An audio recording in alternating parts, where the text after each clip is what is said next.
Olá, família! Sejam todos bem-vindos ao estudo diário das Escrituras. Hoje nós vamos estudar aqui Mosias, capítulo 7, do versículo 16 em diante aqui, tá bom? Até esse dado momento, o rei Lime então descobre, né? Porque Amon, ele era descendente de Zaraela e agora eles se enchem de esperança para fugir desse cativeiro que os lamanitas tinham colocado sobre eles. Então vamos acompanhar aqui a reação, né, do rei Lime aqui. A partir do versículo 16 diz assim: Então o rei Lime ordenou que os guardas, seus guardas que não mais amarrassem Amon e seus irmãos, e fez com que fossem na colina, que se achava ao norte de Silom, e trouxessem seus irmãos para a cidade, a fim de comerem, beberem e descansarem dos labores de sua jornada, porque haviam sofrido muitas coisas, e haviam sofrido fome, sede e cansaço. E aconteceu que no dia seguinte o rei Lime enviou uma proclamação a todo o povo, para que todos se reunissem no templo e ouvissem as palavras que ele iria dizer. Então ele, além de ter essa boa notícia, ele reúne todo o povo aqui. E olha só as palavras, né, encorajadoras aqui que ele fala para o povo dele, tá bom? A partir do versículo 18 ele diz: E aconteceu que quando estavam reunidos, falou-lhe desta maneira, dizendo: Ó vós, meu povo, levantai a cabeça e sede confortados. Imagina aqui, né? Eles estavam em cativeiro, tinham sido atacados várias vezes pelos lamanitas, conforme a gente vai estudar ainda essa semana. E o que acontece? Quando há esse tipo de guerra, há mutilação, pessoas feridas, e o fato dos parentes morrer, filhos, eles estavam todos abatidos, né? E aqui Lime ele fala: levanta a cabeça, tá bom? E sede confortável, ou seja, o Senhor ouviu a nossa prece, agora o Senhor está nos socorrendo. E aí ele continua aqui: porque eis que o tempo está próximo, ou melhor, não muito distante, em que que não estaremos mais sujeitos a nossos inimigos, apesar de nossas muitas lutas, que têm sido vão. Contudo, acredito que ainda resta uma luta eficaz a ser travada. Então, ele fala que ainda tem uma luta eficaz. Eficaz é com que vai dar certo, né? Todas as lutas que eles travaram até agora tinham sido vã. E ele explica por quê, por que as lutas estavam dando errada, tá bom? Ele vai explicar aqui as consequências dessas coisas aqui. Mas eu acho muito interessante que ele fala: levantai a cabeça e ser confortado, né? E falando da luta ineficaz e agora da luta eficaz, tá bom? Aqui, quando o povo de Amon, né, os 16 aqui, chegam até a cidade de Lime aqui, eles ficam muito felizes, porque eles podem ser libertados, tá bom, do cativeiro aqui. Continuando o versículo 19. Portanto, levantai a cabeça e regozijai-vos, e ponde vossa confiança em Deus. Esse é o ponto central aqui da escritura, né? Colocar nossa confiança em Deus. Por isso, as outras batalhas não tinham sido eficazes, tá bom? Tinha sido em vão. Porque precisa colocar o Senhor aí como general nesse exército, né? Ou seja, colocar a confiança em Deus. Ele também vai relatar que foi devido a iniquidades que eles caíram nesse cativeiro aqui. Então ele fala: põe a vossa confiança em Deus, naquele Deus que foi o Deus de Abraão, Deus de Isaque e Jacó, e também naquele Deus que tirou os filhos de Israel da terra do Egito, e fez com que se atravessasse o mar vermelho em terra seca, e alimentou-os com maná, para que não perecessem no deserto. E muitas outras coisas fez por ele. Então, ele começa a citar aqui que é o mesmo Deus que livrou os israelitas, né, pelo Mar Vermelho, tirou eles da escravidão do Egito, né? O mesmo Deus de Abraão, Isaac, Jacó, esse é o mesmo Deus e ele não muda. Se ele livrou o povo antigamente do cativeiro, também ele podia livrar o povo de Lime aqui, que é como nós vamos ver que vai acontecer também. Aqui também, falando sobre tirar do cativeiro, é uma lembrança também da expiação de Jesus Cristo, que nos tira de todo tipo de cativeiro. Versículo 20 aqui, continuando em diante, diz assim: E ainda mais, esse mesmo Deus tirou nossos pais da terra de Jerusalém, e guardou e os preservou o seu povo até agora. E eis que foi por causa de nossas iniquidades e abominações, que ele nos levou à escravidão. Então, aqui fala da quebra do convênio, né? Já havia um convênio que se guardasse os mandamentos, prosperareis na terra. Como eles não guardaram, eles caíram em cativeiro na mão de seus inimigos aqui. E vós sois testemunha nesse dia de que Zénife, que foi feito o rei deste povo, estando extremamente ansioso para herdar a terra de seus pais, foi então enganado pela astúcia e estratagema do rei Lamã, que fez um tratado com o rei Zénife e deixou em suas mãos a posse de uma parte da terra, ou seja, da cidade de Leinefe, e a cidade de Silom, e a terra dos arredores. E tudo isso fez com o único fim de subjugar, ou seja, de escravizar o seu povo. E eis que presentemente pagamos ao rei dos Lamanitas tributo equivalente a metade de nosso milho, de nossa cevada, e mesmo de todos os nossos grãos, de toda espécie, e metade de todo acréscimo de nossos rebanhos e manada, e mesmo a metade de tudo quanto possuímos. E o rei dos Lamanitas exige de nós, ou a nossa vida. Então a gente vê aqui que Zénife, né, ele estava extremamente ansioso para herdar aquela terra. E aí ele fez um acordo lá. Quantas pessoas, né, ansiosos para adquirir algo, às vezes contrai uma dívida tão grande, né, e depois descobre que não dá para pagar. Então a gente tem que ir com paciência nas coisas, consultar ao Senhor, ver se realmente aquilo é prioridade na nossa vida.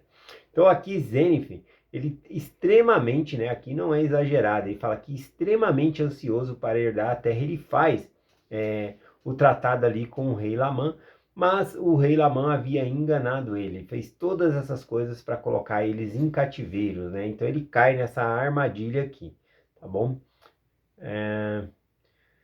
Continuando aqui, ele vai relatar a tristeza que eles estavam vivendo aqui nesse momento, tá bom? Versículo 23 em diante. E agora, não é doloroso ter que suportar isso, né? Eles tinham que pagar metade, né? De tudo que eles ganhavam ali, eles tinham que pagar. E não é esta a causa de nossas aflições? Ora, eis que é grande a razão que temos para lamentar-nos. Sim, digo-vos que grandes são as razões que temos para lamentarmos, pois eis que quantos de nossos irmãos foram mortos e o seu sangue derramado em vão, e tudo por causa de iniquidade. Então ele não coloca a culpa bem lá no rei Lamã, ele fala das iniquidades deles, do pecado deles. Logo mais a gente vai começar a estudar a história do pai de Lime aqui, né, do rei Noé. E ele foi muito iníquo e trouxe grandes consequências ali ao reino, tá bom? Aqui, continuando, 25 em diante. Porque se este povo não houvesse caído em transgressão, o Senhor não teria permitido que esse grande mal lhe sobreviesse. Eis, porém, que não quiseram dar ouvido às palavras, mas surgiram contenda entre eles, de tal ponto que derramaram sangue entre eles. E eles mataram um profeta do Senhor, sim, um homem escolhido por Deus. Bom, aqui esse homem, né, escolhido por Deus, que foi matado, a gente vai estudar ainda sobre ele, que é Abinad, tá bom? Ele estava na época do pai de Lime aqui, né? Então, continuando aqui, sim, um homem escolhido por Deus, que lhe havia falado de suas iniquidades e abominações, e profetizado muitas coisas que hão de acontecer, sim, até mesmo da vinda de Cristo. Porque ele lhe disse que Cristo era Deus, o Pai de todas as coisas, e que tomaria sobre si a imagem de homem, e que seria a imagem segundo a qual o homem fora criado no princípio. Ou em outras palavras, que ele, o homem, deixa eu ver aqui que eu me perdi. Ou em outras palavras, ele disse que o homem fora criado à imagem de Deus, e que Deus desceria entre os filhos dos homens, e tomaria sobre si carne e sangue, e andaria na face da terra.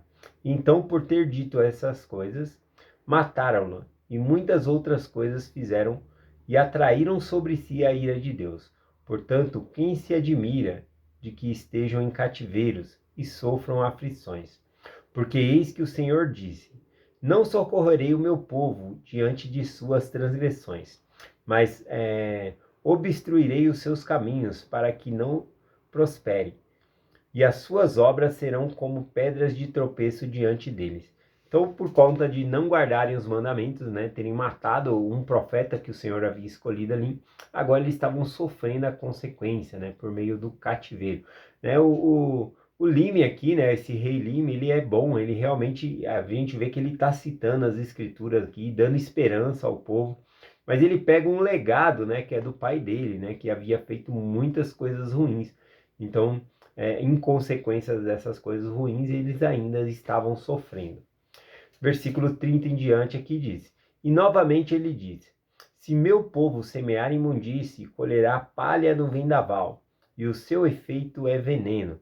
Essa palha no vendaval aqui é colheita, o vento do vendaval é do vento, né? Aqui é o vento oriental, né? Vamos ver aqui, ó, no próximo versículo ele vai falar aqui, ó. E novamente ele diz: Se o meu povo semear imundície, colherá vento oriental, que traz destruição imediata. Esse vento oriental, né, ele é citado lá em Jeremias, capítulo 18, versículo 17, em várias partes na Bíblia. O vento que vem do Oriente, né, vem ali cheio de areia, estragando lavoura. Então é um vento de destruição, quando vem daquela parte ali. Então ele fala que as escolhas deles faz com que vieram essa grande destruição sobre eles e eles caíram em cativeiro. Finalizando aqui, versículo 32 e 33. E agora eis que a promessa do Senhor foi cumprida. Fostes feridos e afligidos. Aí aqui no versículo 33, para finalizar, é uma conclusão, né? O que eles precisam fazer para mudar desse estado, sair desse cativeiro?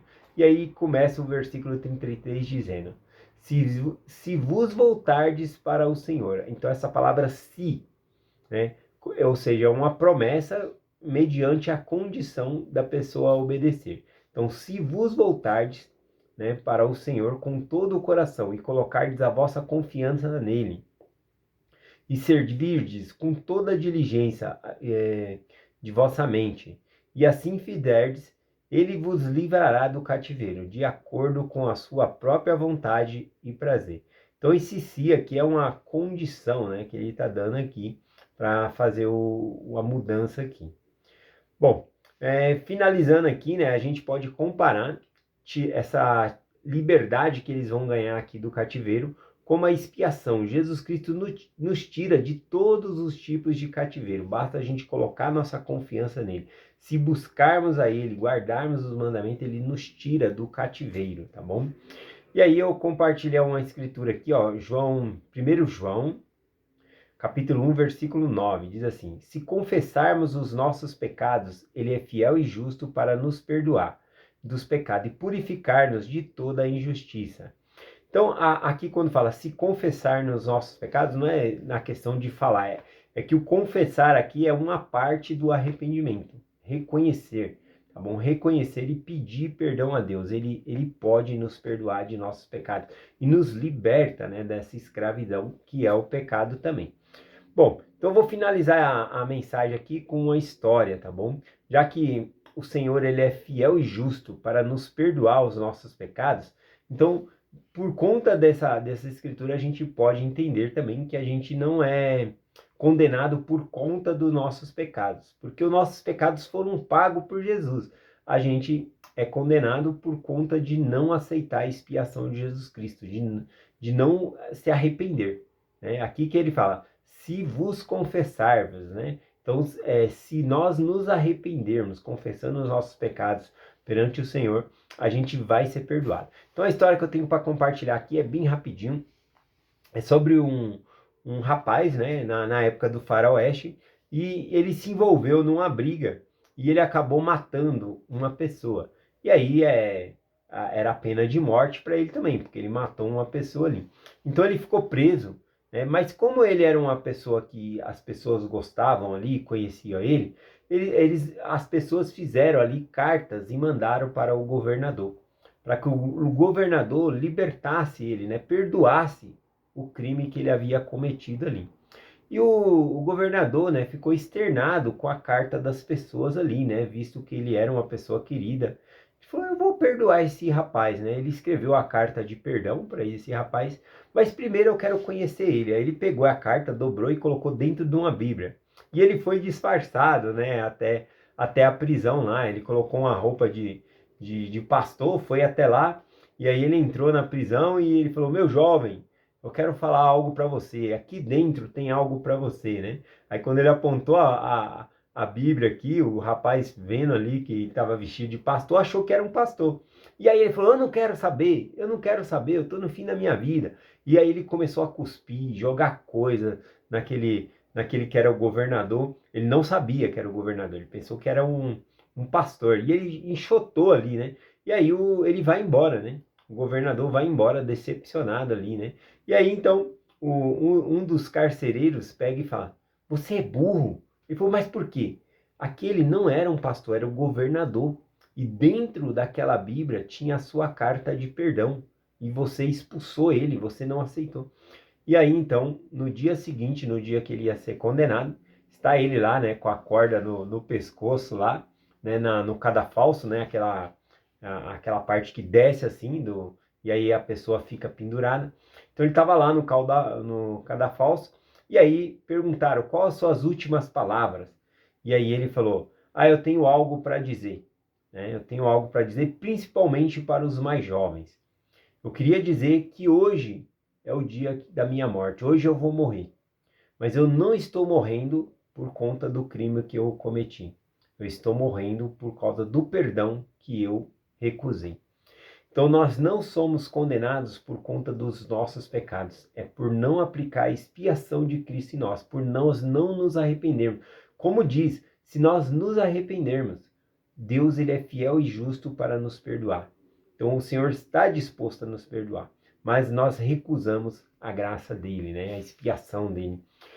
Último versículo que eu compartilho então, finalizando a mensagem, é Doutrina e Convênio 88, versículo 33, que diz assim: pois de que vale um homem ser-lhe conferida uma dádiva e não a receber? Eis que ele não se regozija no que lhe foi dado, nem se regozija naquele que fez a doação. Então, do que adianta Jesus Cristo ele ter feito a expiação, pagado pelos meus pecados, e eu recusar essa dádiva, recusar essa graça que ele me dá? Então, a gente vai ser condenado, sim, mas não por conta dos nossos pecados, por causa de não nos aproximarmos do Senhor, por não buscarmos a Ele para receber o perdão de nossos pecados. É essa mensagem que eu compartilho com vocês, em nome de Jesus Cristo. Amém. Até amanhã.